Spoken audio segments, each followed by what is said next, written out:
Some interesting new video footage has come to light of Democratic Representative Jamaal Bowman removing warning signs before reportedly pulling a false fire alarm in a House office building last month, which he pleaded guilty to yesterday.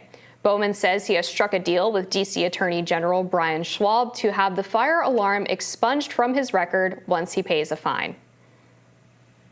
Pay the fine. 3 months from now, it'll be dismissed, and I'll be able to just continue to serve my district. You mean it'll be dismissed, like it'll be expunged from your record? I believe so, yes. That's the deal? Yes, yeah. With Capitol Police? ACD, the DCAG. Okay. Yeah.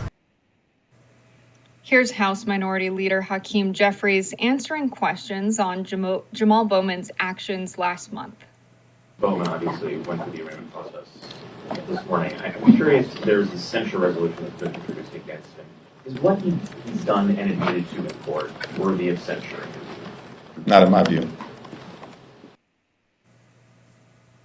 So I think this is a very interesting case. Now that we have this footage of him removing the emergency signs, it's not just that he was trying to get through the door and he thought that pulling the fire alarm would open it.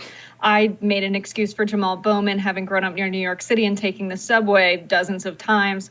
Oftentimes people, instead of going through the revolving door, they leave through what is labeled the emergency exit and no alarm sounds. It seems that this wasn't that kind of a case. I will say, he did admit he was rushed and trying to get to the vote, and perhaps he pulled the fire alarm because he thought he would miss the vote on the floor of Congress, to which I say, at least he is dedicated to being on the floor of Congress when there is a vote. We can't say that for many members of Congress. I would like to believe that's why he did this. Maybe. He didn't look particularly rushed in that video, though. He's kind of meandering around, and the claim that was made in terms of the explanation of his actions when we first heard about it was that he pulled the fire alarm and was so panicked that he started running away to try to get to the vote. And I don't see him running in this video. I mean, every explanation that we've heard about this has been utterly ridiculous. The first, that he thought the fire alarm would open the door, which has never been the case in basically any instance of modern history where there's been an emergency exit. Then there was the explanation that the sign that was on the door must have been confusing because it was labeled emergency exit, and apparently Jamaal Bowman can't read. But then it turns out he actually took the sign off the door and never even tried to exit through the door that he was supposedly trying to open, just left the scene of the crime. Everything about this is absurd. I don't know what his reasoning was. Was he trying to delay the vote? I don't know. I think the only reason that I would err on the side of that not being his motivation is that he wanted the vote to go through because it ended up being on the side that he wanted it to go. But I just can't think of anything else reasonable or rational to explain what he was doing here. Yeah, I think Congress was a dumpster fire at the time of pulling the fire alarm. So is it justified for that reason alone? No, probably not. I was surprised that we saw this escalate to the point of going to the DEA's office. I understand that this is a dangerous thing to do, right? Everyone says don't shout fire in the movie theater. Apparently, don't pull the fire alarm in the halls of Congress. I think it could be dangerous, right? Everyone rushing to get out, everyone's security personnel trying to figure out what's going on. It hasn't been exactly a smooth few years for the folks working to protect the Capitol. So I think, yeah, there are a lot of reasons why you shouldn't pull a fire alarm if there isn't a fire. But I think it's the proper handling of the situation to give him a fine, given that no one was hurt. It seems that he wasn't doing this for malicious reasons, regardless of whether or not we know the real reasons. But I think it's the proper handling of this to issue a fine. I think that fines as punishment aren't great because it seems that if you are poor and you cannot pay the fine, you face jail time, and you shouldn't go to jail for just not having the money. But I think in this case, we know what Jamaal Bowman's salary is, and I think it's justified to give him a fine and expunge this from the record after 3 months, given he doesn't pull another fire alarm. Yeah, I would hope not. He also used to be a principal at, I believe it was an elementary school. And after he initially pulled the fire alarm, people were circulating the rules in terms of how it applies to the students at his school if they were to pull a false fire alarm. And it said that they could either be suspended or actually expelled from the school. So I don't know, maybe he should be held to the same standard that he held his students to, considering they were much younger and he's an adult and should know better and is representing the American people in Congress. He should have some level of rational sense, but alas, politicians have proven repeatedly, time and again, that they don't even have even a modicum of common sense.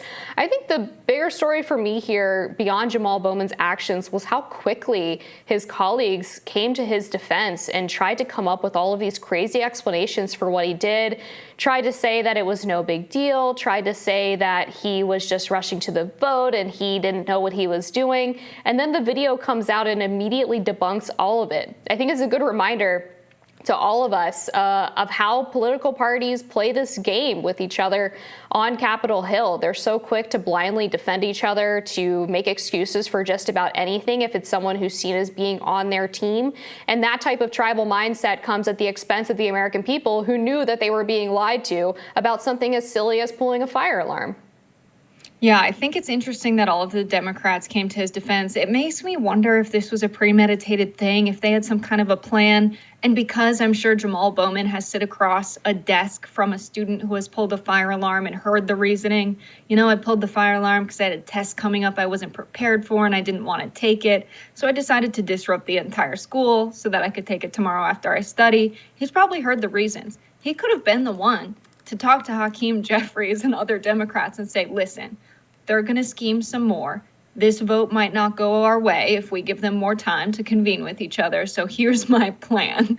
I'm going to go pull the fire alarm. It could have been a plan that they came up with together. It's just too weird to assume that Jamaal Bowman was walking through the hallway and just randomly decided, you know what would be fun is if I pulled the fire alarm right before this vote. It just doesn't make any sense. And I think there's probably some more scheming going on here, some more strategy behind this than it was just a mistake. Yeah, the other problem was that after he pulled the fire alarm, Jamaal Bowman walked past 7 uniformed Capitol Police officers and didn't think to say, hey guys, it was me. I'm so sorry. It was a mistake. I didn't mean to pull it.